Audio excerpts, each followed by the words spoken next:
नमस्कार, अभिवादन। मैं दुर्गेंद्र चौहान। देश के 5 राज्यों में विधानसभा चुनाव का बिगुल बज चुका है, या यूं कहें कि अब सियासी घोड़े दौड़ रहे हैं और नेताओं की रैलियां हो रही हैं, तोड़फोड़ भी चल रही है।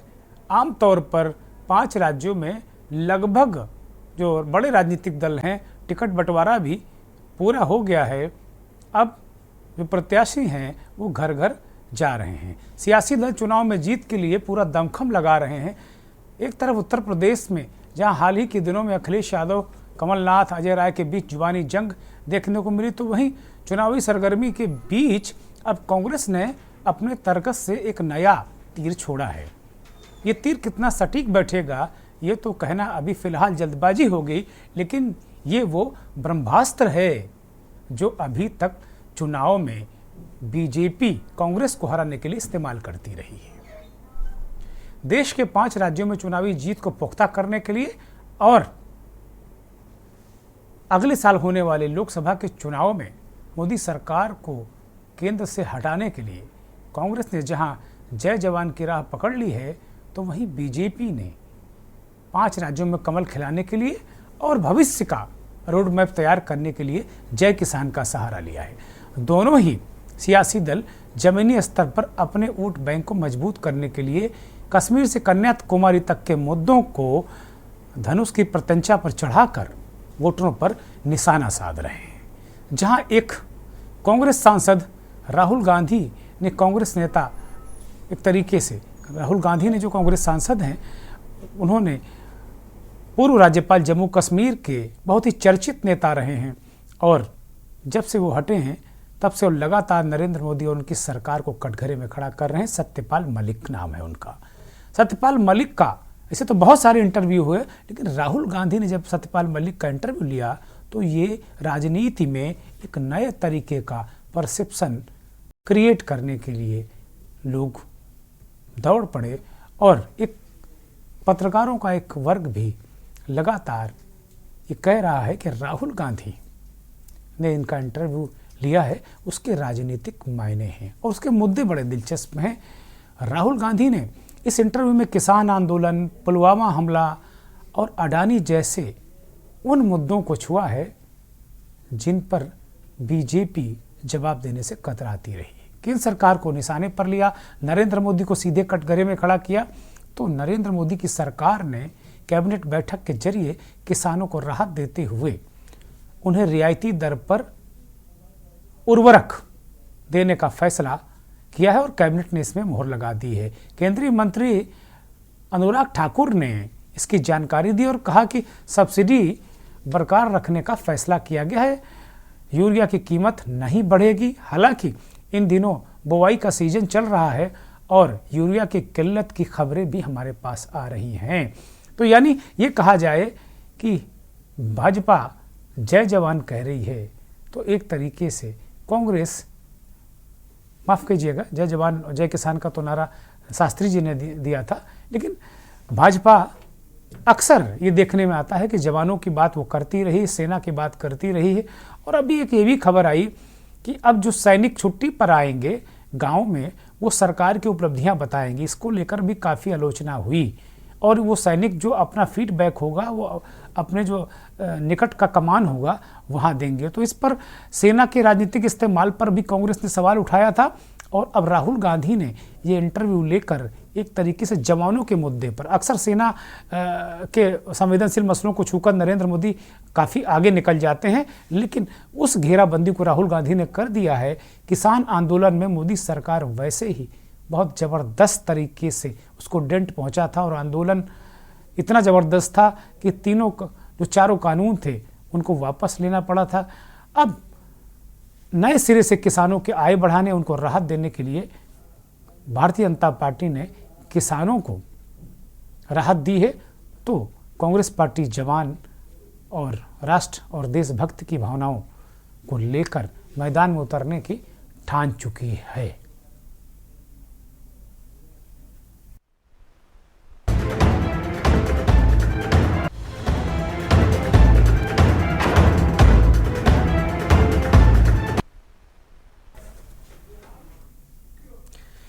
अब आप सोचेंगे कि राहुल गांधी ने क्या अचानक इंटरव्यू ले डाला। नरेंद्र मोदी के इंटरव्यू को लेकर विपक्ष और पत्रकारों के खास वर्ग लगातार उन पर हमले करता रहा है। वो चाहे अक्षय कुमार इंटरव्यू लें, चाहे टीवी जगत के कुछ जाने पहचाने एंकर लें, लगातार कुछ बड़े पत्रकार दिल्ली वाले और कांग्रेस पार्टी कहती रही है कि भाई देश के मूल मुद्दे के सवाल न पत्रकार पूछते हैं और मोदी जी पत्रकारों को जो वास्तव में सवाल पूछने वाले हैं उनको इंटरव्यू देते नहीं हैं। कोई पूछता है कि आप आम कैसे खाते हो, पर्स में कितने रुपए रखते हो, इस तरह के सवाल को लेकर नरेंद्र मोदी को कटघरे में खड़ा करता था। लेकिन बीजेपी को असहज करते थे कांग्रेस को और कुछ पत्रकार। लेकिन अब राहुल गांधी पत्रकार की भूमिका में, एक साक्षात्कारकर्ता की भूमिका में, और सत्यपाल मलिक का इंटरव्यू उन्होंने सत्यपाल मलिक का इंटरव्यू किया। सत्यपाल मलिक विश्वनाथ प्रताप सिंह के बहुत करीबी नेता, जनता दल की सरकार में भी वो मिनिस्टर रहे, बहुत करीबी नेता, जाट नेता, किसान नेता। बहुत महत्वपूर्ण है कि एक किसान नेता के रूप में, एक जाट नेता के रूप में, एक राज्यपाल के रूप में बहुत सारे पहलू वो लगातार इस बात को लेकर आलोचना मोदी सरकार की करते रहे हैं। नरेंद्र मोदी की व्यक्तिगत तौर पर वो इधर काफ़ी बड़े आलोचक बनकर उभरे हैं सत्यपाल मलिक। तो सत्यपाल मलिक के इंटरव्यू के तमाम राजनीतिक माने हैं और ये अचानक नहीं हुआ है। आप अगर स्मरण करें, थोड़ा पीछे जाएं, तो भारत जोड़ो यात्रा के समापन पर जब जम्मू कश्मीर, राज्य के कश्मीर में जब ये यात्रा का समापन हुआ था और राहुल गांधी बर्फबारी के बीच जब भाषण दे रहे थे, तो उन्होंने उसी समय ये बताया था कि नहीं, आने वाले दिनों में, आने वाले चुनाव में जवानों का मुद्दा कांग्रेस पार्टी बहुत जोरदारी से उठाएगी और जवानों की शहादत और उनके परिवारों की स्थिति को वो रखने जा रही। राहुल गांधी ने कहा कि भाई अमित शाह और नरेंद्र मोदी क्या जाने आतंकवाद का दंश, मैं जानता हूं और ये जो पुलवामा में शहीद हुए इनके परिवार के लोग जानते हैं। राहुल गांधी ने एक शब्द का प्रयोग किया कि जब भोर पहर कोई टेलीफोन आता है इन जवानों के घर तो ये लोग डर जाते हैं, जैसे मैं डर गया था, मेरे पिता, मेरी दादी। इस तरीके से उन्होंने ये छुआ और इसे मुद्दा तभी से उन्होंने बनाना शुरू कर दिया। अभी चाहे अग्निवीर का मुद्दा हो, चाहे जवानों की सुविधाओं का मुद्दा हो, बीएसएफ के जवानों का मुद्दा हो, वो लगातार राहुल गांधी करते रहे। अंततः अडानी, जवान, उन पर उन्होंने मोदी सरकार को घेरा है। राहुल गांधी के जो साक्षात्कार लिया है राहुल गांधी ने सत्यपाल मलिक का, उस साक्षात्कार बेहद खास जो बिंदु हैं वो हमारे सहयोगी विनीत शर्मा ने आपके लिए निकाल कर रखे। सुनिए। जम्मू कश्मीर को आप ज़बरदस्ती या फौज से ठीक नहीं रख सकते हैं। वहाँ के लोगों को जीत के आप कुछ भी कर सकते हैं और वहाँ के लोग एमिएबल हैं, ऐसा नहीं कि इम्पॉसिबल है। मैंने तो देखा, मैंने उनको अपने साथ किया। आपने अंदर से डिटेल से देखा, सोल्यूशन वहाँ किस बेसिस पे आएगा? इमीडिएटली तो उनकी स्टेटहुड वापस करना चाहिए। उनको इतना 370 नहीं चुभा जितनी स्टेटहुड लेकर यूनियन टेरिटरी बनाना चुभा। और यूनियन टेरिटरी इन्होंने किस लिए बनाया, जो मुझे लगता है, मुझे नहीं बताई वो बात, इनको ये अंदाज़ा था कि पुलिस रिवोल्ट कर जाएगी, जबकि ऐसा नहीं था। पुलिस इतनी फेथफुली रही भारत सरकार के साथ कि ईद का महीना था, एक एक सिपाही ने छुट्टी भी नहीं मांगी, वहीं लाइन में रहे। तो एक तो स्टेटहुड और उनका प्रॉमिस भी है अमित शाह का हाउस में, उसको इमीडिएटली वापस करना चाहिए और फिर इलेक्शन करा देने चाहिए। बट जब मैं जम्मू गया, ये जम्मू के लोगों को भी ये लगता है कि हमारा मतलब स्टेटहुड ले लिया। हाँ, उससे तो वो भी खुश नहीं है। सबसे ज़्यादा वही चीज़ चुभी है। तो ये मतलब कर क्यों नहीं रहे इसको? पता नहीं, मेरी बात हुई, मैंने कहा वापस कराइए, तो बोला कह दिया होगा, क्या जरूरी वापस कराना, चल तो रहा है सब ठीक। कहाँ ठीक चला, सारी इंसर्जेंसी वापस आ गई है, टेररिस्ट एक्टिव हो गए। अब तो काफ़ी घटनाएं अब तो जगह जगह हो रही हैं। राजौरी में रोज़ होता है, ऊपर कश्मीर वैली में रोज़। पुलवामा के बारे में, पुलवामा के बारे में मैं ये तो नहीं कहता इन्होंने कराया, बट पुलवामा में इन्होंने उसको इग्नोर किया और पॉलिटिकल इस्तेमाल किया अपने लिए, क्योंकि उसमें इनकी स्पीचेस हैं जिसमें ये कहता है कि जब वोट देने जाओ तो पुलवामा की शहादत को याद रखना। जैसे ही मैंने पुलवामा के बारे में सुना, मुझे पता लगा कि हमारे जो शहीद हैं एयरपोर्ट आ रहे हैं, तो मैं सीधा एयरपोर्ट गया। हमारी सिक्योरिटी वालों ने मुझे कहा कि नहीं नहीं नहीं आप मत जाइए, मगर मैंने कहा मैं जा रहा हूँ। तो मैं एयरपोर्ट में चला गया और एयरपोर्ट में उस टाइम मुझे कमरे में बंद कर दिया और मुझे कहा कि देखिए आप कमरे से नहीं निकल सकते। मैंने कहा मतलब? तो उधर वो सब शहीद आए थे वहाँ पे आर्मी के लोग थे, प्रधानमंत्री आ रहे थे, और मुझे मतलब लिटरली चाबी से बंद किया कि आप बाहर नहीं जा सकते। मैंने सिक्योरिटी वालों से बोला ये मतलब ऐसे कैसे कर सकते हैं, और फिर लड़के मैं वहाँ से निकला तो मुझे लग रहा था कि एक पूरा वहाँ पे शो सा क्रिएट हो रहा था। हाँ वो था ही, वो प्रधानमंत्री को श्रीनगर जाना चाहिए था, राजनाथ सिंह आए थे, मैं था, हम लोगों ने श्रद्धांजलि दी थी, प्रधानमंत्री को उसी दिन जाना चाहिए था। नहीं मगर मुझे उसमें क्या शौक लगा कि ऐसे लग रहा था कि एक कोई बड़ा इवेंट सा हो रहा है ना इसके लिए, और वहाँ पे प्रधानमंत्री आए हैं और ये पूरा मतलब जैसे देश को दिखा रहे हैं कि भैया देखो, काफ़ी डिस्टेस्टफुल सा था। जिस दिन ये हुआ तो ये नेशनल कॉर्बेट पार्क में शूटिंग करा रहा था अपनी, तो ये अवेलेबल, मैंने 3-4 बार कोशिश की, मिला ही नहीं मुझको। 5 या 6 बजे इसका फ़ोन आया, हाँ सतपाल भाई क्या हुआ? मैं कहा हमारे इतने लोग मर गए हैं और हमारी गलती से मरे हैं। तो बोला नहीं चुप रहना, अभी कुछ नहीं बोलना इस पर। फिर 1 घंटे बाद ये डोभाल जो मेरा क्लास फेलो रहा लॉ में मेरठ में, तो इसका फ़ोन आया, सतपाल भाई आप बोल दी। मैं 2 चैनल को बोल चुका था ये बात, तो इन्होंने कहा नहीं कुछ नहीं बोलना है इस पर। मैं कहा ठीक है, मैं समझा कुछ जांच वाँच कराएंगे, उस पर असर पड़ेगा। कुछ भी नहीं। तीसरे दिन इनका आ गया कि ये पुलवामा की शहादत को याद रखो और अब हम बालाकोट करेंगे, ये करेंगे, वो करेंगे। और अभी तक उसमें कुछ नहीं हुआ? कुछ नहीं, करना भी नहीं है इसको। पुलवामा के शहीद जिस तरह हुए थे इसलिए हुए कि उन्होंने 5 एयरक्राफ्ट मांगे थे।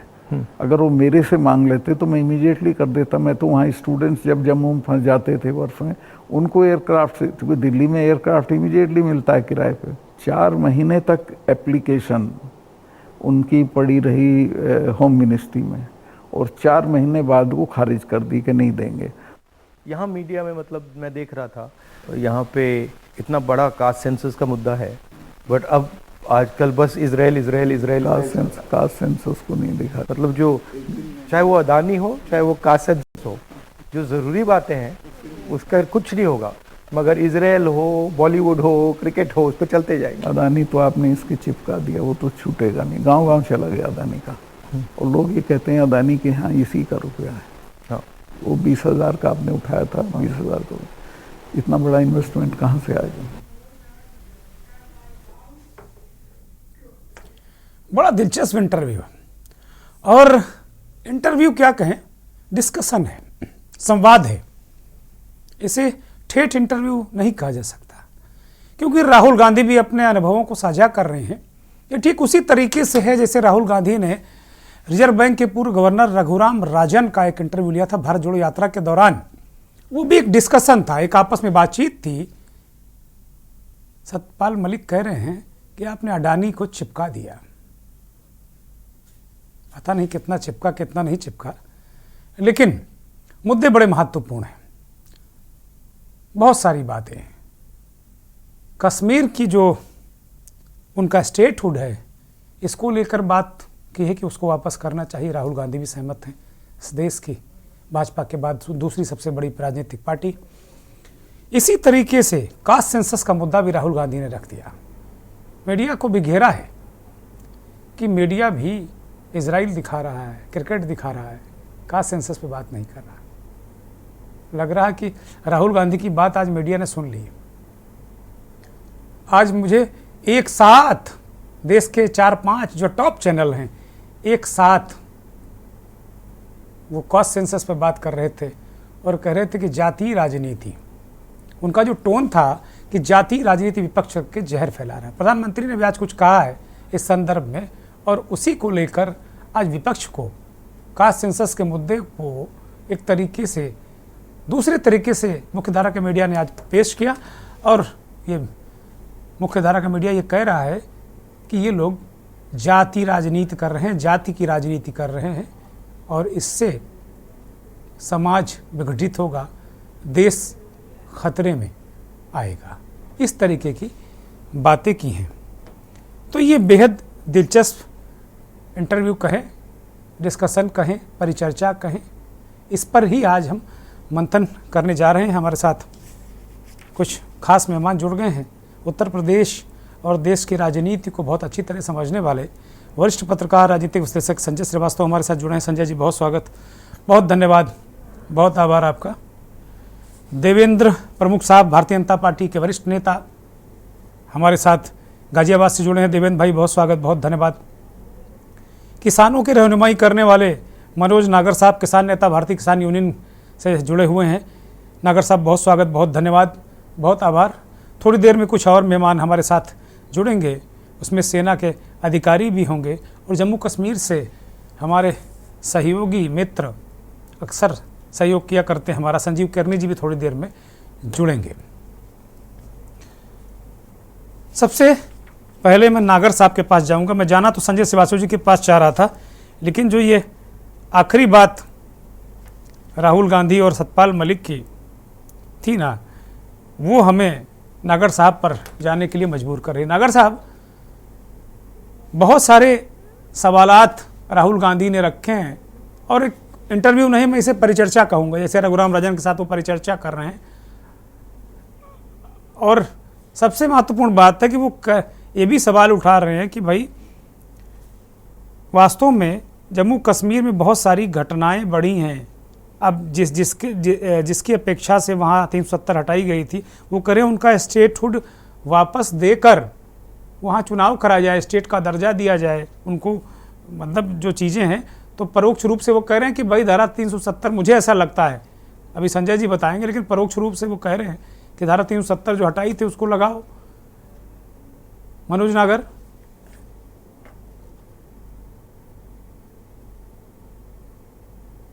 नागर, मुझे लगता है कि सुन नहीं पा रहे हैं। मैं संजय श्रीवास्तव जी के पास जाऊंगा। संजय श्रीवास्तव जी, सतपाल मलिक का जो इंटरव्यू मुझे फिर सूचना दी गई है कि मनोज नागर आ गए। मनोज नागर, अगर आपने मेरा सवाल सुना हो तो उस पर रिएक्ट करिए। ये पूरा सतपाल मलिक आपकी सरकार द्वारा ये नियुक्त थे, बहुत सारी बातें हो गई हैं, गंगा जमुना सरस्वती में बहुत सारा पानी बह गया। सतपाल मलिक घूम घूम कर कह रहे हैं, वो किसान नेता भी हैं, वो जाट नेता भी हैं, वो राज्यपाल भी रहे हैं। लेकिन एक बात मुझे लगती है, एक तो छोटा सा रिएक्शन इस पूरी इंटरव्यू पर, और एक मेरा बड़ा अहम सवाल है कि जो सेंसिटिव मुद्दे सेना को लेकर आपकी पार्टी छेड़ती थी, मुझे लगता है कि राहुल गांधी ने उनको आज छेड़कर, सारे मुद्दों को छेड़कर एक रास्ता बंद कर दिया है आपके लिए। मनोज नागर जी, बोलिए। हेलो, बोलिए, दर्शक सुन रहे हैं। आपका नेटवर्क कुछ कमजोर है और भाजपा का नेटवर्क बहुत मजबूत है भाई, इसको ठीक करिए अपने नेटवर्क को। देखो, सतपाल मलिक जी पहले से ही किसानों की बात करते रहे हैं। वो भारतीय जनता पार्टी में जब भी गवर्नर रहे उस समय भी जो ठीक बातें थी, जो सरकार के खिलाफ बातें थी, उनको उठाते रहे। किसानों के वो हमेशा साथ रहे हैं और किसान परिवार से हैं। मैं सतपाल मलिक जी को बहुत बहुत धन्यवाद देना चाहूंगा। और कोई भी हो जो किसान की बात करेगा, हम उसी के सरकार के पक्ष में होंगे। वो राहुल गांधी या कोई हो, जो किसान की बात करेगा हम उसके साथ रहेंगे। और ये जो जी ने कहा है, अगर किसान हित में बात रहेगी तो किसान सरकार के साथ रहेंगे, उस पार्टी के साथ रहेंगे जो किसान की बात करेगी। नहीं, अभी आज जैसे राहुल गांधी ने जय जवान की बात की, मनोज नागर, लेकिन जवानों की बात की, पुलवामा की बात की, अडानी की बात की। आज केंद्रीय कैबिनेट ने यूरिया कहा कि जाओ, दिल दरिया कर दिया कि यूरिया उसी भाव मिलेगी। तो अब एक तरफ जवान है, एक तरफ किसान है, इसको कैसे देखते हैं मनोज नागर? नहीं, मैं ये कह रहा हूँ, देश में जो जवान की बात करेगा, जवान अगर मजबूत है, जवान की बात की जाएगी तो देश सुरक्षित रहेगा। और किसान की बात होगी तो अन्नदाता है, किसान के भरपूर पालन में, जैसा लॉकडाउन का समय था, कोरोना का समय था, अगर इस देश का किसान नहीं होता तो जनता भूखी मर जाती। तो किसान की और जवान की जो बात कर रहे हैं, बढ़िया बात कर रहे हैं, और मैं उसका धन्यवाद और साधुवाद देना चाहूँ। ठीक बात। मैं भारतीय जनता पार्टी के नेता देवेंद्र प्रमुख के पास जाऊँ। कुछ कन्फ्यूजन हो गया था मुझे, ऐसा मुझे लगा कि नहीं, मनोज नागर और देवेंद्र प्रमुख में थोड़ा सा मुझे कन्फ्यूजन हुआ, माफ़ी। देवेंद्र भाई, इस पूरे जो साक्षात्कार है, इसमें एक तरीके से भारतीय जनता पार्टी सेंसिटिव मुद्दों को, जैसे मोदी जी ने एक वोट पुलवामा के नाम पर मांगा था कि भाई पुलवामा, उसी को एक तरीके से वो सारे रास्ते आज जो कम से कम जवान वाले, सेना वाले सेंसिटिव मसलों को आज राहुल गांधी ने इस इंटरव्यू को जरिए एक तरीके से बंद करते दिखे। अडानी का मुद्दा, ओबीसी का मुद्दा, पूरा पुलवामा का मुद्दा, ये सारी चीज़ों की लंबा इंटरव्यू टाइप का परिचर्चा है। एक तो इस पर पहला आपका रिएक्शन, और क्या अब भारतीय जनता पार्टी को कुछ दिक्कतें आएंगी इस तरह की जो रास्ते घेराबंदी हो रही है? देवेंद्र भाई। दुर्गेश सर, मेरी आवाज मिल रही है आपको? हाँ, दर्शक सुन रहे हैं, बोलिए धड़ल्ले से। मैं ये कहना चाहूंगा कि माननीय जैसे सतपाल सिंह जी का इंटरव्यू आज देखा है, इसमें बड़ी बात एक तो ये निकल कर आई है कि राहुल गांधी जी जो हैं इस इंटरव्यू को पहली बार नहीं दोहराने के लिए गए। ये इंटरव्यू एक बार नहीं कई बार वो दे चुके हैं और इस पर मैं बहुत डिबेट हम भी कर चुके हैं। पार्टी के हमारे एक से एक प्रवक्ता जो हैं सब ने सफाई दी और पार्टी की तरफ से भी सफाई आई है, बड़े नेताओं की तरफ से आई है। लेकिन आज अच्छी बात यह है कि राहुल गांधी जी के पास कोई मुद्दा ना बचकर वो सत्यपाल सिंह जी के पास गए। एक जिसे कहते हैं कि टॉय टॉय फिश जब हो कोई कुछ बचता नहीं है आदमी, तो वहां जाकर आज उन्होंने जिस तरीके से अपनी मानसिकता क्लियर की है और वो पानी देने का काम किया, जम्मू कश्मीर को छेड़ने का काम किया, अच्छी बात है। आप पुलवामा का जिक्र करिए, जम्मू कश्मीर का जिक्र करिए, 370-35 का भी जिक्र करिए। आज जम्मू कश्मीर में चुनाव की आपको जरूरत है, मुझे अच्छा लग रहा है कि आप बात कर रहे हैं, लेकिन 60 वर्षों तक जम्मू कश्मीर में क्या हुआ? राहुल गांधी जी ने एक बार थोड़ा घना संज्ञान लिया होता, काश अपनी तरफ से कोई सफाई दी होती कि हमारी सरकारों में जम्मू कश्मीर को हमने ये प्रयास किया था, उसके बदले भारतीय जनता पार्टी ने क्या किया? अगर अपनी तरफ से देखिए, सत्यपाल सिंह जी के बयान के बाद ये चीज आती निकल कर दुर्गेश सर, तो अच्छा लगता और जनता को भी अच्छा लगता कि भारतीय जनता पार्टी का जो प्रयास है वो वास्तव में कमजोर रहा। ये ऐतिहासिक डिसीजन था, इसमें पूरे देश ने समर्थन किया, पक्ष विपक्ष के लोगों ने किया। रही सत्यपाल जी की बात, वो कह सकते हैं कि उनका देखिए एक सीनियर लीडर है, मैं उनके बारे में कुछ नहीं कहना चाहता। उन्होंने अच्छा, आप लोग बच रहे हैं, पश्चिम उत्तर प्रदेश वाले भाजपा के सारे लोग बच रहे हैं सत्यपाल मलिक पर कुछ कहने के लिए। वहां मैंने देखा कि पश्चिम उत्तर प्रदेश के किसी भी नेता से बात करो, सत्यपाल मलिक पे नहीं बोलेगा, क्योंकि खासतौर पर बीजेपी के लोग, क्योंकि वहां दिक्कत है, पॉलिटिकल नुकसान हो जाएगा। सत्यपाल मलिक आप लोगों के कपड़े उतार रहे हैं शुद्ध भाषा में, ये कहिए। मैं ये शब्द का प्रयोग नहीं करना चाहता था। वो कह रहे नरेंद्र मोदी ने कहा चुप रहो, डोभाल ने कहा चुप रहो। सत्यपाल भाई वो कह रहे डोभाल भी मेरा क्लास फेलो था मेरठ में। वो बहुत अक्खड़ नेता है, बीपी सिंह की गवर्नमेंट में भी रहे, बीपी सिंह के बड़े करीब रहे, उनको भी धो दिया करते थे वो। देवेंद्र भाई, चीज आपको कही है कि देखिए, सम्मान करना तो हम सबकी जिम्मेदारी बनती है, क्योंकि वो सत्यपाल सिंह जो है वो एक वरिष्ठ राजनेता है और उनका अनुभव भी अच्छा है, इसमें कोई उन्हें चैलेंज नहीं किया जा सकता, कोई उनको चैलेंज किया जाए। लेकिन एक हर चीज की नहीं, वो एक्सपोजे है उनका, एक्सपोज कर रहे हैं कि भाई आप लोग, वो कह रहे हैं कि भैया मैं ये नहीं कहता कि नरेंद्र मोदी ने पुलवामा करा दिया, ये बाकी लोगों ने पुलवामा करा दिया। वो कह रहे हैं पुलवामा का भरपूर इस्तेमाल किया, ये मैं दावे के साथ कह सकता हूं। तो क्या सेना का इस्तेमाल चुनाव में होना चाहिए? क्या बीएसएफ का इस्तेमाल होना चाहिए? अभी एक वो आ गया है कि जब जवान छुट्टी पर आ जाएगा तो वो सरकार की योजनाओं को जन जन बताएगा और फिर अपने जो नजदीकी कमांड उसको एक फीडबैक देगा कि हमने किसको बताया। संजय श्रीवास्तव को बताया, कि दुर्गेन्द्र चौहान को बताया, कि नागर साहब को बताया, कि संजीव केरनी को बताया, कि देवेंद्र प्रमुख को बताया, रिपोर्ट देगा। तो ये भी सेना का इस्तेमाल है। तो वो रास्ता आज राहुल गांधी ने बंद कर दिया, जहां तक मैं समझ पा रहा हूं। देखिए दुर्गेश सर, एक चीज और है, और राहुल गांधी मुझे लगता है जहां तक है सत्यपाल मलिक का पहली बार इंटरव्यू ले रहे हैं, जहां तक मैं देख रहा हूं। जैसे एक तरीके से अगर देखें तो रघुराम राजन के बाद ये बड़ा इंटरव्यू उनका दूसरा है, जो चर्चा जो कर रहे हैं, परिचर्चा 1 to 1। मैं एक चीज का और समर्थन करता हूं कि राहुल गांधी जी ने जिस तरह से आज सत्यपाल सिंह जी के पास आए, इस देश में कई ऐसे पॉइंट हैं, कई ऐसे राजनेता हैं जो पूर्व में कई ऐसे बुद्धिजीवी हैं, उनके पास जाना चाहिए। जा रहे भाई, पूरी भारत जोड़ो यात्रा में गए, गली गली जा रहे हैं, नेताओं के पास जा रहे हैं, कुलियों के पास जा रहे हैं, किसानों के पास जा रहे हैं, नौजवानों के पास जा रहे हैं, अग्निवीरों के पास जा रहे हैं। दिक्कत तो यही है। सीधे संजय श्रीवास्तव, वरिष्ठ पत्रकार, राजनीतिक विश्लेषक, हमारे साथ उत्तर प्रदेश की राजधानी लखनऊ से जुड़े हैं। संजय जी, आपके पास सीधे आ रहा हूँ। एक तो प्रारंभिक टिप्पणी इस पूरे जो साक्षात्कार है या परिचर्चा है, संवाद है, जो भी आप कहें, जो कि आप बहुत अच्छी तरह समझते हैं, कि तो पहले बता दीजिएगा है क्या, इसको लेकर भी चर्चा चल रही है। दूसरा मसला यह है कि इसमें बहुत सारे राजनीतिक संकेत और संदेश भी छिपे हैं। हमारे दर्शकों को जरा ये भी समझाइएगा कि क्या क्या संकेत और संदेश हैं। संजय श्रीवास्तव।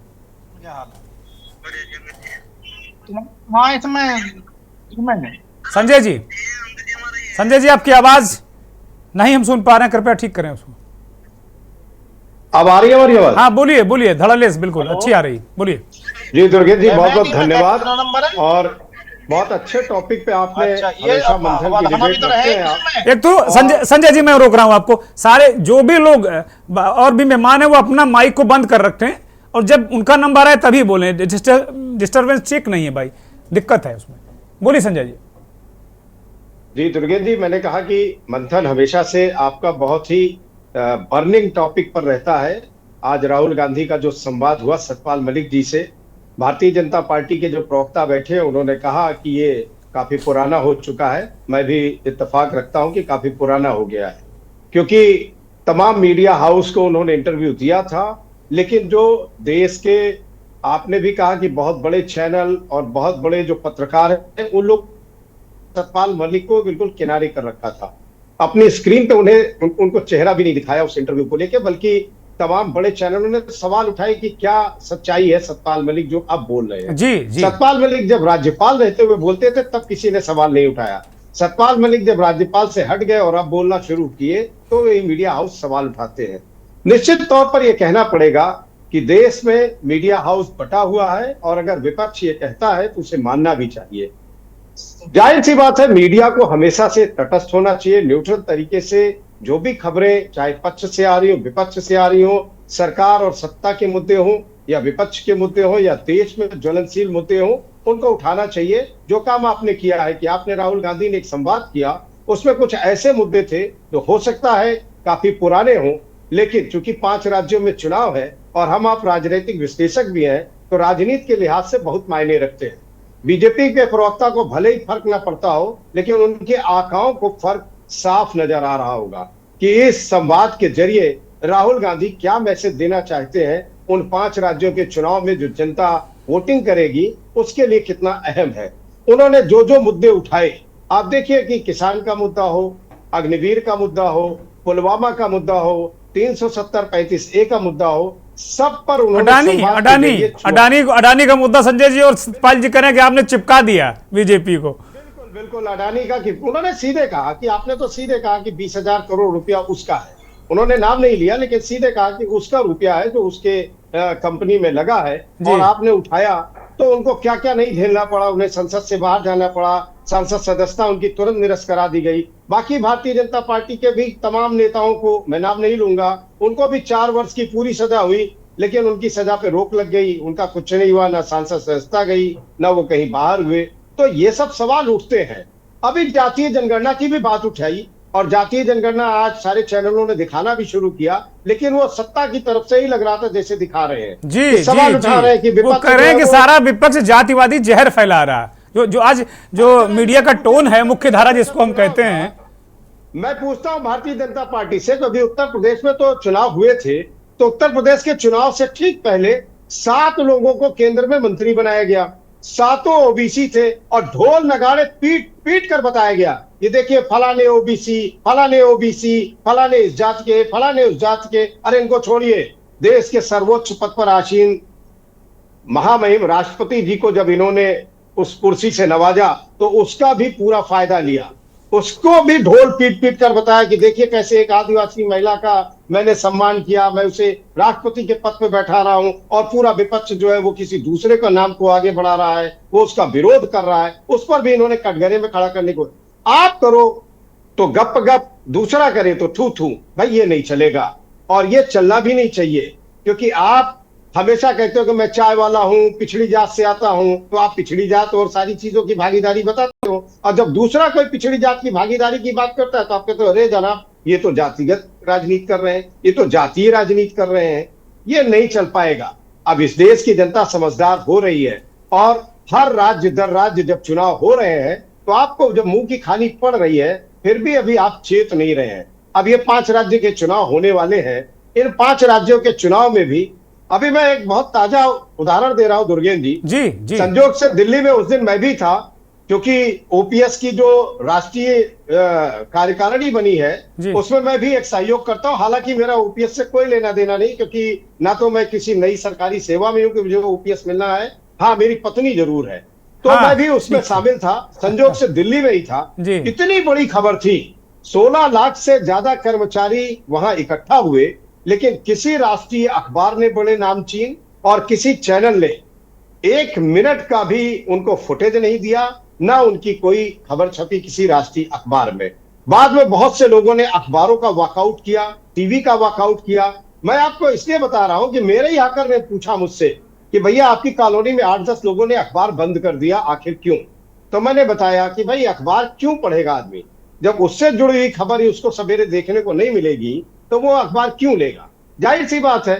तो ये सब होने लगा है। मेरा कहने का तात्पर्य यह है कि अब लोग वो हिंदू मुसलमान के चश्मे से, वो धर्म के चश्मे से उबरने लगे हैं। उनकी पेट की आग, महंगाई, बेरोजगारी, तमाम ऐसी चीजें हैं जो उनको अब आंखों से दिखने लगी हैं। वो जो धर्मांध चश्मा था, अंधभक्ति का चश्मा था, वो बहुतों का उतरने लगा है। मैं बता रहा हूं, बहुत से ऐसे लोग थे जो बीजेपी के नाम पे हाथापाई करने को आमादा होते थे, अंधभक्ति में डूबे हुए थे। अब वो भी सड़क पे मिलते कहते भाई तू ठीक कह रहा है, ये बहुत दिन नहीं चलेगा, ऐसे कैसे चलेगा, ये नौकरी दे नहीं रहे हैं, रोजगार दे नहीं रहे हैं, सुख सुविधा तो जाने दीजिए, जेब में कहां से हाथ डाल के पैसे निकाल ले रहे हैं, टैक्स के नाम पे कितनी वसूली कर रहे हैं, ये किसी से छिपा नहीं है। हर चीज के दाम दुगने चौगने होते जा रहे हैं। त्योहार आते हैं, आप त्योहारों पे देखिए खरीदारी किस तरीके की हो रही है। तो भारतीय जनता पार्टी के लोग अगर उनके ऊपर छींटे उठते हैं कि उनकी सरकार का मंत्री करप्ट है, वो अफसर करप्ट है, तो उसकी जांच ही नहीं होती है। उसके लिए ना कोई ईडी है, ना सीबीआई है, ना कोई तंत्र है, ना कुछ है। क्लीन चिट दे देते हैं इनके नेता, कहते हैं ओहो हमारा आदमी तो गलत है ही नहीं है। बाकी जो बाहर के थे, जिनको ये ढोल लगाने पीट के किताब छापते थे, जिनको कहते थे माइक से करे तो 70,000 करोड़ का एक परिवार घोटालेबाज है, जैसे इनकी पार्टी में वो शामिल हो गया, अरे भाई साहब वो तो अयोध्या से आया चल के अभी बजरंगबली के दर्शन करके, वो तो एकदम आग साफ आदमी है। संजय जी फार्म में है आज आप पूरे फार्म में है। दुर्गेश जी हमारे आपके सामने तो सारी तस्वीरें साफ है। देखिए जीत हार किसी की हो, पार्टी किसी की सत्ता में आए, लेकिन कम से कम पत्रकार को इतना साहस तो होना चाहिए कि वो जांच से ना डरे। अगर वो कुछ गलत काम करता है, कहीं जो है वो ट्रांसफर, पोस्टिंग, दलाली, ठेके पट्टे की बात करता है, उससे पैसे कमाता है, तो जाहिर सी बात है वो डरेगा। लेकिन हम आप इस तरीके की पत्रकारिता करते नहीं है। आप मुद्दे उठाते हैं और हम बैठ के अगर चर्चा कर रहे हैं तो निश्चित तौर पर कहूंगा कि पत्रकारों को कम से कम बाज आना चाहिए। और हाँ संजय जी, एक बड़ा अहम सवाल है पत्रकारिता से जुड़ा, चूंकि आप बहुत लंबे समय से पत्रकारिता में है, टीवी और अखबार से लेकर बहुत सारे माध्यमों में आपने काम किया, 25 साल से अधिक का, लगभग 30 साल का अनुभव आपको हो रहा है इस पत्रकारिता के पेशे में।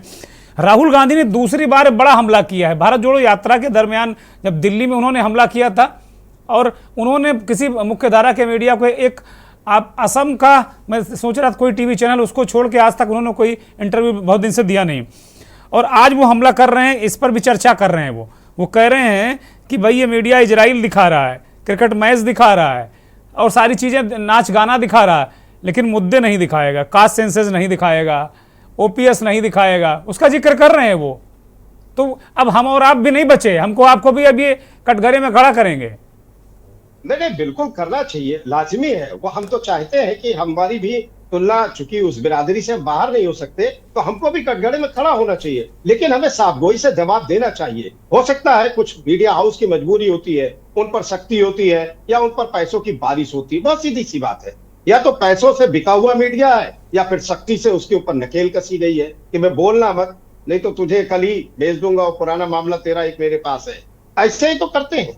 तो अगर इनसे डर के मीडिया अगर इस तरीके का कर रहा है, जैसे हाल में भी कुछ लोगों के साथ किया गया है, तो निश्चित तौर पर पत्रकारिता तो खत्म ही समझिए।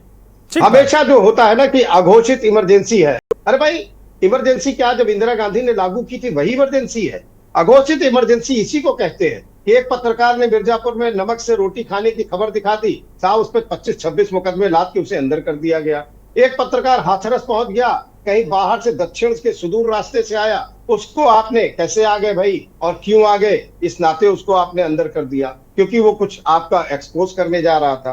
तो जाहिर सी बात है कि पत्रकारिता किस तरीके की चल रही है, आप भी जानते हैं, मैं भी जानता हूं, और ये जो भारतीय जनता पार्टी या किसान नेता बैठे हैं ये भी जानते हैं। किसानों के मुद्दे पर भी किस तरीके की पत्रकारिता हुई थी, लेकिन भला हो वो तो इंटेलिजेंस का, कि इंटेलिजेंस ने जिस तरीके की ऊपर लेवल पे जानकारी दी कि अगर किसान आंदोलन में जो 3 बिल आए थे वो वापस नहीं हुए तो भारी नुकसान होगा। तो मोदी जी नुकसान नहीं चाहते हैं, बस ये कि मोदी जी तक सही जानकारी देनी चाहिए। ठीक बात है, ठीक बात है। एक बड़ा इंटेलिजेंस बड़ा महत्वपूर्ण बिंदु संजय जी आपने उठा दिया, चर्चा को एक दिशा दे दी। मैं भारतीय जनता पार्टी के नेता देवेंद्र प्रमुख के पास जाऊंगा। देवेंद्र जी, संजय जी ने एक दिशा दे दी कि मोदी जी की तारीफ तो संजय जी कर गए, वो कह रहे हैं कि अगर उन तक सही जानकारी पहुंच जाए तो क्या प्रधानमंत्री को लोग गुमराह कर रहे हैं, नीचे के लोग उनकी इमेज को डैमेज कर रहे हैं? ये भी बड़ा सवाल उठा आज इस मंथन में, क्योंकि जैसे ही सही रिपोर्ट उनको दी गई, नीचे की बातें उन तक पहुंची, तो उन्होंने एक माकूल निर्णय लिया और एक बड़ा दिल दिखाया। किसानों के सामने उन्होंने रोल बैक किया, माफी मांग ली। वो बहुत बड़े नेता हैं विश्व के। दुर्गेंद्र सर, संजय जी ने बोला, अच्छी बात है, मैं धन्यवाद करना चाहता हूं। और आपने कांग्रेस से कोई बैठा नहीं रखा, इसलिए ठीक नहीं, आ रहे हैं, वो एक्सीडेंट हो गया, आप क्या कर सकते हैं हम। उनका कहीं चोट लग गई, दूसरे साथी को हम बुलाए हैं। उनको जो दिल्ली से साथी थे उनको चोट वोट लग गई, तब जबरदस्ती तो नहीं बिठा सकते। इसमें कांग्रेस भागने वाली नहीं थी, तो उन्हीं का मुद्दा है। चर्चा इसी पर गहन होनी थी। और संजय जी को इसलिए बधाई देना चाहता हूं कि एक विशेषज्ञ का, विश्लेषण का, एक पत्रकार का काम भी यही होता है कि आप जो है बैलेंस बनाने का काम करें। और विपक्ष का काम जो होता है पक्ष को, सत्ता पक्ष को आईना दिखाना। और पत्रकारों का तो विशेष रूप से भारतीय जनता पार्टी धन्यवाद करती है, आभार करती है। जहां भी मौका मिलता है उनकी बात को गंभीरता से लेते हैं, उनसे हम सीखते हैं, आगे बढ़ते हैं। कुछ कमियां और खमियां रहती हैं, उसके हिसाब से फिर उनको ठीक करने का प्रयास करते हैं। लेकिन मैं एक चीज बताऊं कि 5 राज्यों में चुनाव है। हम अदर्स जो पार्टी हैं, ठीक है, कांग्रेस जो अब करने का प्रयास कर रही है, लेकिन कोमा जैसी स्थिति में है, क्योंकि हम बूथ से लेकर और संगठन की बात करें। कौन तो कोमा में भैया? देवेंद्र प्रमुख कोमा में कौन है? किसके लिए कह रहे हैं? कांग्रेस पार्टी कोमा में है। Congress party coma. अच्छा, ठीक है। उसको बाहर आना लोकतंत्र के लिए जरूरी है। देखिए, पार्टी से अलग हटके आ गया हूं, थोड़ा सा संजय जी के साथ आया हूं। बोलिए। आप भारत के नागरिक भी हैं, लेकिन ये देखे रहिएगा दाएं बाएं, कहीं पता चला कल सुबह लेटरवा आ जाए आपके पास। नहीं, लेटर नहीं आएगा, क्योंकि मेरी पार्टी इतना गंभीर है और रखती है, उसे पता भी है। मेरी पार्टी भी चाहती है, अब क्या हो तो जाइए, कि विपक्ष को जिंदा कैसे रखें। यानी तो एक बार इंदिरा जी का समय याद कर लीजिए, या और जो 84 वाली घटना याद कर लीजिए, कैसे खत्म किया जाता, कुचला जाता, वो जब पता चलता है। मेरी पार्टी ने कोई ऐसा काम नहीं किया है इस समय, दुर्गेश सर। और मेरी पार्टी ने जो ऐतिहासिक काम किए हैं, ना हिंदू मुसलमान का संजय जी ने जिक्र किया, मेरी पार्टी में कोई दंगा नहीं हुआ। हमारी पार्टी ने 2014 के बाद इस देश में, इस प्रदेश में कोई दंगा नहीं होने दिया। गाजियाबाद जैसे सिटी से आप बैठकर देख रहे हैं, पश्चिमी उत्तर प्रदेश की जो है रीढ़ कहा जाता है। और बात जो है, आप बिजनेसमैन की भी बात आई थी राहुल जी के इंटरव्यू में। ये तो होता है कि आप अडानी की बात करते हैं, लेकिन अंबानी को भूल जाते हैं। कभी आपके समय में अंबानी का जिक्र होता था, भाजपा के समय में अडानी का जिक्र होता है। कहीं ना कहीं जो है बिजनेसमैन किसी ना किसी सरकार में एडवांटेड होता है। अब वो हमारी सोच के ऊपर होता है। सरकार आपका क्या काम करने का तरीका था आप जाने, हमारी सरकार क्या काम करती है वो अपने तरीके से करती है, लेकिन किसी का जांच का विषय। देखिए, विपक्ष के लिए एक शानदार मौका है।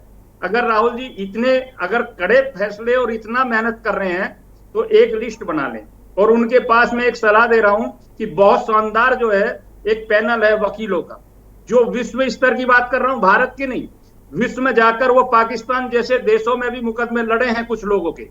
और वो भारतीय जनता पार्टी में जो नेता उन्हें लगते हैं, या जो कमियां हैं, उनके खिलाफ माननीय सुप्रीम कोर्ट में जाएं, क्योंकि उसका भरोसा कायम है।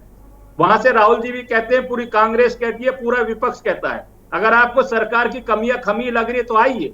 मैं ये कहता हूं कि भारत की जो स्थिति 2014 के बाद हुई है, वो 60 जो है उसके विपक्ष में जाकर 9 वर्षों का काम आप तय कर लीजिए कि 9 वर्षों में 60। आप ये कहने की कोशिश कर रहे हैं कि क्या दुनिया 14 के बाद ही स्टार्ट हुई है? इससे पहले दुनिया नहीं थी, भारत तो छोड़िए। ही बिल्कुल थी दुनिया, लेकिन मैं बदलाव की बात करता हूं। 2014 से पहले इसी कश्मीर में आज जहां आप इंटरव्यू ले रहे हैं, क्या राहुल गांधी की ताकत थी अपनी सरकार में जाकर वहां इंटरव्यू ले लें? या राहुल गांधी जाकर तिरंगा झंडा आप जो लाल चौक पर चढ़ा देंगे, आप कर देंगे कहीं? या भारत मां की जय कश्मीर में बोलने की हिम्मत थी? आज इंटरव्यू लेने के लिए आप जो है कश्मीर में घूमने के लिए कश्मीर में बार बार समय मांगते हैं और जाकर झंडा और पैदल यात्रा करते हैं और सारे काम करते हैं, तो वो आपकी सरकार में क्यों नहीं हुआ? भारतीय जनता पार्टी में क्यों स्थिति आपको आज इतना इंतजार करना पड़ा कि आप जो है अपनी जो यात्रा करेंगे वो आप करेंगे, इससे पहले एक बार करने की हिम्मत कौन है जुटा यार? देते तो शायद देश को यकीन हो जाता कि राहुल गांधी जी बिल्कुल सही दिशा में हैं। लेकिन ये सब जो है, ये एक अच्छे क्वेश्चन आ रहे हैं दुर्गेश सर, और मैं इनका स्वागत करता हूं। लेकिन इस कड़ी पर जहां भी जाएं अपनी तरफ 3 उंगली उठी है, कुछ क्वेश्चन जवाब अपने भी लेकर जाएं, जवाब उठाएं कि ये वही कश्मीर है जो पंडितों के साथ क्या घटना हुई थी, जहां सैकड़ों लोग डेली मरते थे, जहां सैनिकों के सर कटकर बराबर के देश में चले जाते थे। आज हमारी सर्जिकल स्ट्राइक को लेकर या आप दूसरी जो कार्रवाई उन पर उंगलियां उठाते हैं, आप लोगों ने किया है। वो कह रहे हैं सतपाल मलिक कह रहे हैं कुछ हुआ ही नहीं है, वो कह रहे हैं पता नहीं क्या क्या कर डाला। वो कह रहे राजनीतिक प्रयोग किया नरेंद्र मोदी ने। वो तो पूरा बिल्कुल आप ही के व्यक्ति थे भाई, वो कांग्रेस पार्टी के नेता नहीं थे। वो तो आप ही के व्यक्ति थे। राज्यपाल आप लोगों ने बनाया, अचानक वो हाथ से निकल गए, अब हाथ से बेहाथ हो गए। अभी उनसे पूछताछ हुई थी, ईडी सीबीआई कुछ पूछताछ कर रहा था, उसके आगे हिम्मत नहीं पड़ी कि उनसे कुछ पूछ लें, क्योंकि राजस्थान में भी जाट हैं, हरियाणा में भी जाट हैं, पश्चिम उत्तर प्रदेश में भी जाट हैं, वो जड़ीले किसान नेता हैं। नहीं, जहां से मैं डिबेट कर रहा हूं यहां से उनके गांव की घर की दूरी ज्यादा नहीं, 15 किलोमीटर है, खूब अच्छे से जानता हूं। तभी आप मोहल्लेदारी गांवदारी निभा रहे हो, अभी इसीलिए हमला नहीं कर रहे हो आप। नहीं, मैं हमला कहा, मैं हमला इसलिए कई कर रहे हैं। देखिए, मुझसे वरिष्ठ हैं, सम्मानित हैं, राजनेता हैं, लेकिन उनकी जो चीज है उस पर मैंने कहा कि उनकी जो दोहरी चीज है, काश वो सरकार में रहते हुए इस काम को करते तो लोग उन पर विश्वास करते, और सरकार में ना रहकर वो कुछ कर रहे हैं, प्रयास कर रहे हैं। क्यों कर रहे हैं, किसके दबाव में कर रहे हैं? क्योंकि आज उनकी जो स्थिति है, उनकी जो आयु है, जो उनकी एज है, वो राजनीति से बाहर हो चुकी है। 2 व्यक्ति उनको स्टैंड करने के लिए उनके साथ होते हैं। कैसे मैं मान लूं कि मानसिक स्थिति भी इतनी स्ट्रांग होगी जब शारीरिक नहीं है? अच्छा, एक तरफ गांवदारी बता रहे हो और मानसिक रूप से हटा भी बता रहे हो।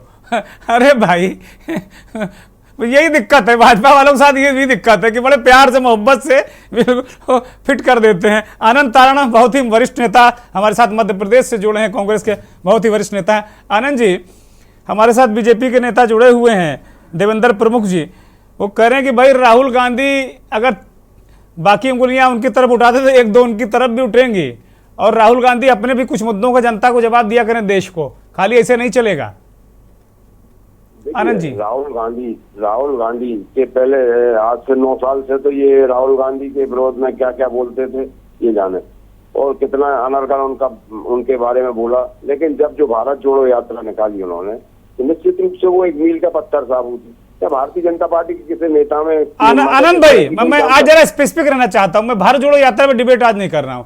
आज जो सतपाल मलिक के से जो परिचर्चा, इंटरव्यू, जो भी आप कहो, उन्होंने कहा कि भाई जो कश्मीर का जो उनका जो एक तरीके से स्टेटहुड है वापस दिया जाना चाहिए। दूसरे शब्दों में कहा जा रहा है कि वो 370 हटाने की वकालत कर रहे हैं, चुनाव उसकी बात कर रहे हैं, और बीजेपी के लोग कह रहे हैं वहां आतंकवाद खत्म हो गया, राहुल गांधी परोक्ष रूप से आतंकवादियों का समर्थन कर रहे हैं।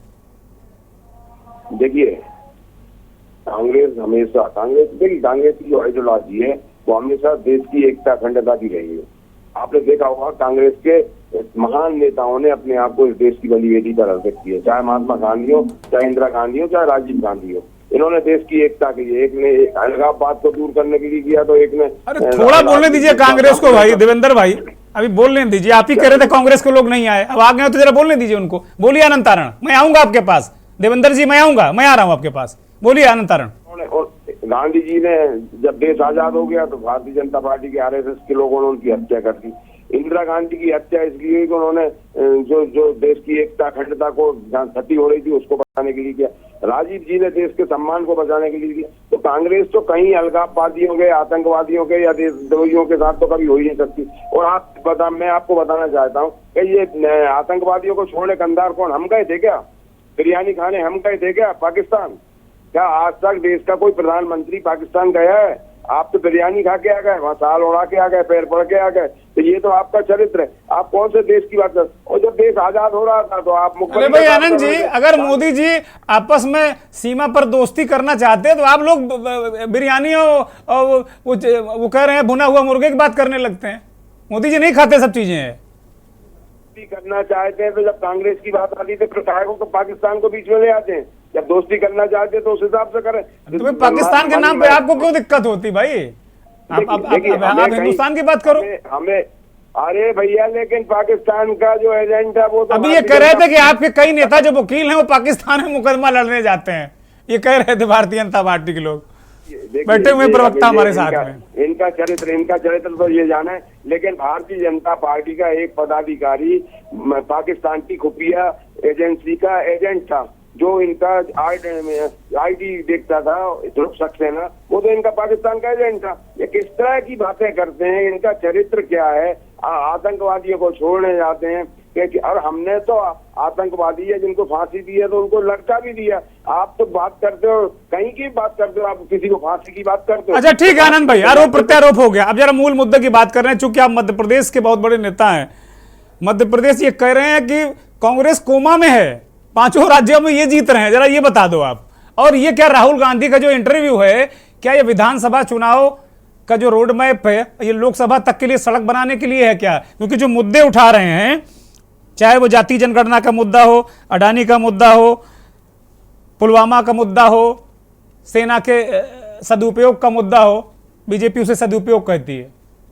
देखिए, कांग्रेस के नेता ने अगर कोई बात बोली है, नेता कोई बात बोलते हैं तो निश्चित रूप से वो प्रमाणिक होती है, चाहे वो दिग्विजय सिंह जी हो, चाहे हमारे राष्ट्रीय अध्यक्ष हो राहुल गांधी जी, या जो भी कमलनाथ जी हो, सब जो बात बोलते हैं वो प्रमाणिक बात बोलते हैं और उसका एक तर्क होता है। भारतीय जनता पार्टी के लोग तो बस कहीं ना कहीं का रोड़ा कहीं भी लगा देते। जहां तक मध्य प्रदेश, छत्तीसगढ़, राजस्थान और मिजोरम और जहां भी चुनाव हो रहे हैं स्टेटों में, 5 स्टेटों में कांग्रेस या कांग्रेस से समर्थित सरकारें बनेगी।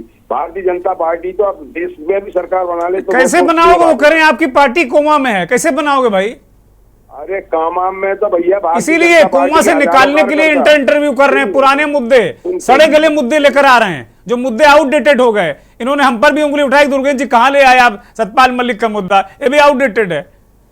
हजारों भारतीय जनता पार्टी के कार्यकर्ता कांग्रेस में शामिल हो रहे हैं। मैं आपके चैनल पर के न्यूज पे बहुत गंभीरता के साथ आज घोषणा कर रहा हूं कि भारतीय जनता पार्टी की मध्य प्रदेश में 60 सीटें आएंगी, उसमें आप 10% प्लस कर लें, 10% माइनस कर लें। तो और मैं आज से नहीं बोल रहा, पिछले 9 महीने, 10 महीने, 11 महीने से बोल रहा हूँ, जिस दिन हमारे आनंद तारो हमने नोट कर लिया है और 3 तारीख को मैं आपको बुलाऊंगा, आइएगा जरूर, बिल्कुल बहाना मत बनाइएगा। तैयार हूँ आपके, बिल्कुल आऊंगा आपके चैनल। मैं आज बहाना नहीं बनाया, आपने मुझे इमरजेंसी में बुलाया, मैं आके खड़ा हो गया आपके चैनल। अरे आपके एक नेता घायल हो गए थे भाई, तो हमने कहा चलो तारण जी को बुलाओ। ये कह रहे थे कांग्रेस नहीं, हमने कहा आ गई कांग्रेस, बात करो।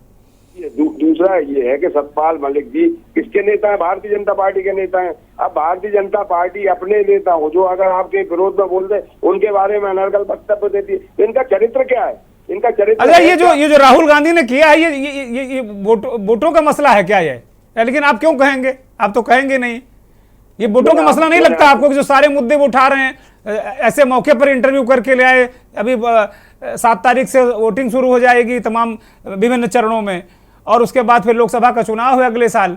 तो ये क्या जो सेना वाला मसला, जो बीजेपी पर वो आरोप लगाते थे कि सेना का इस्तेमाल करते हैं, पुलवामा के नाम पर वोट मांगा, तो आज उन्होंने सेना, पुलवामा, इनकी बातें करके क्या बीजेपी के उस रास्ते को अवरुद्ध कर दिया है क्या राहुल गांधी ने? सच्चाई से देश को आत्मसात करा रहे हैं, जो सच्चाई है वो उससे आत्मसात कराया। अगर भारत जोड़ो यात्रा निकाली तो उन्होंने ये बोला कि देख लीजिए मेरा चरित्र क्या है, मैं आपके बीच में रहना चाहता हूँ, आपके साथ रहना चाहता हूँ, आपसे जो बोलता हूँ वो करता हूँ। और वो एक हर तरीके के लोगों के पास गए, मैकेनिक के पास भी गए, वो अगर हम वालों के पास, कुलियों के पास, ऐसा कौन सा वर्ग था जिससे उन्होंने नहीं देखा, उसकी बातों को नहीं सुना। तो ये भारतीय जनता पार्टी का पूरा कुनबा घबरा गया। ठीक है आनंद भाई, ठीक है आनंद भाई, अब मैं एक रिएक्शन लूंगा भारतीय जनता पार्टी के नेता देवेंद्र प्रमुख जी, जरा संक्षिप्त में करिएगा क्योंकि अब वक्त बहुत सीमित है। देखिए दुर्गेश सर, जिस तरह से हमारे साथी ने किया मुझे अच्छा लगा। मैं राहुल जी से जो है एक सहानुभूति रखता हूं कि राहुल जी को आज जरूरत है कहीं ना कहीं खड़ा होने के लिए, स्टैंड होने के लिए। लेकिन मेरा सीधा सा क्वेश्चन है कि यूपीए 1 और यूपीए 2 जो ताजा जो है आपकी सत्ता रही है, अगर एक बार भी आप कश्मीर में जाकर कोई ऐसी स्थिति बनाते जिससे लगता कि कश्मीर के लिए आप काम कर रहे हो, तो आज के इंटरव्यू पर मुझे उंगली उठाने की जरूरत नहीं होती। हमने कश्मीर की स्थिति ये कर दी है कि आज वहां कई महीने में दिन में सुनता कि आतंकवादी घटना हुई और ढूंढ कर मारे गए, लेकिन यह बड़ी मुश्किल से हुआ, बड़ी मेहनत के साथ हुआ, तथ्य के साथ हुआ, और लोगों ने देखा उसका परिणाम है। हम 2014 में उनके बाद 19 अब किया, और 19 के बाद अब 24 में महाअप, जो हम भारत कहते हैं कि एक बार कांग्रेस मुक्त भारत बनना चाहिए, वो कश्मीर जैसी घटनाओं को, चाइना जैसी घटनाओं कहां को, बन रहा है? वो तो अमर बेल हो गया। आप कहते हैं मुक्त, वो एक राज्य में सरकार आ जाता है, आप कहते हैं मुक्त करो, अमर बेल हो गया। वो कांग्रेस अमर बेल की तरह फैल रही है। अब अभी देखो, आप लोग मुक्त कर रहे थे, 2 राज्यों में पटक दिया। कर्नाटक में तो औंधे मुक रहे आप लोग। हमारा टारगेट है सर 2024 का, दुर्गेंद्र सर 2024 आप सारी विधानसभा हार जाओगे तो 24 में क्या करोगे भाई? 2 राज्यों में हार गए हो अभी आप क्या? चलिए बोलिए। जो हमारे साथी हमारे अभी गिनवा रहे थे 3 तारीख की डिबेट में, आप मुझे भी बुला लेना। मध्य प्रदेश में नहीं, 5 राज्यों में मत वादा करो, मैं आपको कह रहा हूं। संजय श्रीवास्तव जी मुस्कुरा रहे हैं, ये घूम कर आए, वादा मत करो आने का। नहीं, मैं कर रहा हूं। राजस्थान में जो है ये घटना इन्होंने दोहराई है, ये इनके साथ घटना। राजस्थान में बना सकते हो आप, राजस्थान की बात हम मान सकते हैं, वहां आप लोग बना नहीं सकते। आप देखना 5 राज्यों में हम बनाएंगे, और ये घटना इनके साथ जो हमें सिखा रहे हैं, इनके साथ राजस्थान में देखने को। अच्छा, ठीक है, आप कश्मीर पे बात कर रहे हो। राहुल गांधी ने जाति जनगणना की बात की है, उस पर आप लोग नहीं बोलते हो। वो कहते हो विपक्ष जाति, जब वो कहते हैं कि भैया उनको, ओबीसी को, दलितों को, इनको इनका हक दे दो, तो आप कहते हो कि तो जातिवादी राजनीति कर रहे हैं। आपके प्रधानमंत्री जी कहे मैं ओबीसी नेता हूं, मैंने इतना काम किया है। संजय जी कह रहे थे हमने तो भारत के इतिहास में पहली बार मंत्रिमंडल की जो लिस्ट देखी थी शपथ वाली, उसमें कोष्ठक में लिखा था ओबीसी ओबीसी ओबीसी, और जब वो मंत्री बने तो उनको अपने अपने इलाकों में भेजा गया, बड़ी बड़ी होर्डिंग लगाई ओबीसी ओबीसी, फ्रेम से हाथ भी बाहर जा रहा, हम बता भी नहीं पा रहे हैं। कुल मिलाकर ये हालत थी। और अब आप कह रहे हो कि जाति राजनीति कर रहे हैं। अरे भाई, प्रचंड रूप से तो आपने की 19 में, अभी भी कर रहे थे, वो तो काउंटर किया अब उन्होंने, वो निपट गए थे जाति राजनीति में। देखिए, ये अच्छा क्वेश्चन है कि काउंटर किया। अगर उनको लगता है, दुर्गेंद्र सर, उनको लगता है तो आप जिस भाषा का क्वेश्चन है उसी भाषा में जवाब आए। बोलिए। अगर आप जाति, जिस तरीके की धर्म की बात करते हैं, कभी जाति की बात करते हैं, ये चलने वाला नहीं है। धर्म पे तो कॉपीराइट आपका है महाराज। नहीं, मैं तो कह रहा हूं वो तो नकली हिंदू हैं। नहीं, आपको जो है अपनी सरकारों में 60 वर्षों तक कितने ओबीसी, एससी, एसटी या माइनॉरिटी की बात की थी कांग्रेस ने? क्यों भाई? ठीक है, बड़ा माकूल सवाल। 5 सेकंड में अनंतर, 5 सेकंड, ठीक है, अब मेरे पास वक्त नहीं, फाइनल कमेंट के लिए संजय जी के पास जाएंगे। अनंतर 5 सेकंड में, भाई आपकी इतनी सरकारें थी, अचानक आपके पेट में अब क्यों दर्द होने लगा? पहले दर्द होना चाहिए ओबीसी के लिए। अनंतर देखिए, ओबीसी की जहां तक बात है, ओबीसी से हमने पिछली बार वायदा किया था कि आपको 27% आरक्षण देंगे, घोषणा भी कर दी थी कमलनाथ जी ने। आपने देखा होगा कि किस तरह से सरकार को गिरा दिया गया। आज तो मध्य प्रदेश की जनता भारतीय जनता पार्टी से लड़ रही है। ये चुनाव कांग्रेस और भाजपा का नहीं है, ये चुनाव है मध्य प्रदेश की। अब आप लोग सारे राज्यों में वादा कर रहे हैं, राहुल गांधी करे ओबीसी जनगणना कराएंगे, मेरी सरकार ला दो। मध्य प्रदेश में, राजस्थान में, छत्तीसगढ़ में, तेलंगाना में, मिजोरम में हमको नहीं करते दिखे, वहां भी खाव कर दिया, चूंकि वहां इस तरीके का सामाजिक है नहीं। देखिए मैंने क्या बोला कि भाजपा ने जो वायदा किया, आज मोदी जी के चेहरे लेके आ रहे हैं। हम तो जवाब करेंगे कि कहाँ है वो 2 करोड़ नौजवानों को नौकरी, हम कहेंगे कि कहाँ है ये 15 लाख रुपए, कहाँ है काला धन, कहाँ है। ठीक है आनंद भाई, अब वक्त इजाजत नहीं देता फाइनल कमेंट के लिए। Sanjay Shrivastava final comment. देखिए दुर्गेश जी, मैं तो इतना ही कहूंगा कि ये जो इंटरव्यू है, जैसा मैंने शुरू में ही कहा कि तमाम वरिष्ठ पत्रकारों ने सतपाल मलिक के साथ इंटरेक्ट किया था, लेकिन वो इतना पॉपुलर नहीं हुआ, या उसका माइलेज ऐसे समय में नहीं था जब कहीं चुनाव हो रहे हो। अब जबकि मेरे ख्याल से 1 हफ्ते 1.5 हफ्ते के बाद वोटिंग शुरू हो जाएगी, तो चुनाव हो रहे 5 राज्यों में, तो ऐसे में राहुल गांधी का, जो कांग्रेस के बड़े नेता हैं, सांसद हैं, राष्ट्रीय अध्यक्ष तो अब नहीं है लेकिन सबसे बड़े लीडर हैं, तो उनका इस तरह से सतपाल मलिक के साथ विचार विमर्श करते हुए इंटरव्यू करना, और फिर इसको जिस तरीके से जो वेटेज मिलेगा अन्य मीडिया सोर्सेस पैनल्स पे, भले ही राष्ट्रीय चैनल न दे, राष्ट्रीय अखबार न दे, लेकिन जो यूट्यूब और जो अन्य प्लेटफॉर्म है उन पे, डिजिटल प्लेटफॉर्म पे जिस तरीके से पॉपुलरिटी मिलेगी और ये जनता के बीच में जाएगा, तो सीधे तौर पर सतपाल मलिक की जो बातें हैं वो भारतीय जनता पार्टी के सीने तक चुभेंगी। और अगर वो जनता के बीच में धर कर जाती है कि हो सकता है ये बंदा सच बोल रहा हो कि पुलवामा से फायदा लिया गया, मोदी जी ने फायदा उठाया, या जवानों के लिए ये कुछ किया गया, या 370 का बहुत ज्यादा उपयोग भारतीय जनता पार्टी भी अभी तक उठा नहीं पाई है, तो निश्चित तौर पर ये तमाम ऐसे सवाल है। और जातीय जनगणना के मुद्दे को अगर कैच करती है कांग्रेस, तो निश्चित तौर पर पांचों राज्यों में भारतीय जनता पार्टी को नुकसान उठाना पड़ सकता है। सीधे सीधे राजनीतिक जो मायने हैं वो इस इंटरव्यू के यही है। बहुत शुक्रिया संजय श्रीवास्तव जी, बहुत शुक्रिया मनोज नागर साहब, देवेंद्र प्रमुख साहब, बहुत शुक्रिया। बहुत आनंद तारण जी, आपका भी बहुत बहुत धन्यवाद। बहुत बात पते की कही है संजय श्रीवास्तव जी ने कि इसके राजनीतिक मायने, इसकी टाइमिंग बड़ी ज़बरदस्त है। और कहीं ना कहीं ऐसा लग रहा था कांग्रेस पार्टी को कि सतपाल मलिक के जरिए जिस तरीके से माइलेज विपक्ष को मिलना चाहिए था वो नहीं मिल पाया। इसकी बड़ी वजह थी कि मुख्य धारा की मीडिया ने सतपाल मलिक को भाव नहीं दिया।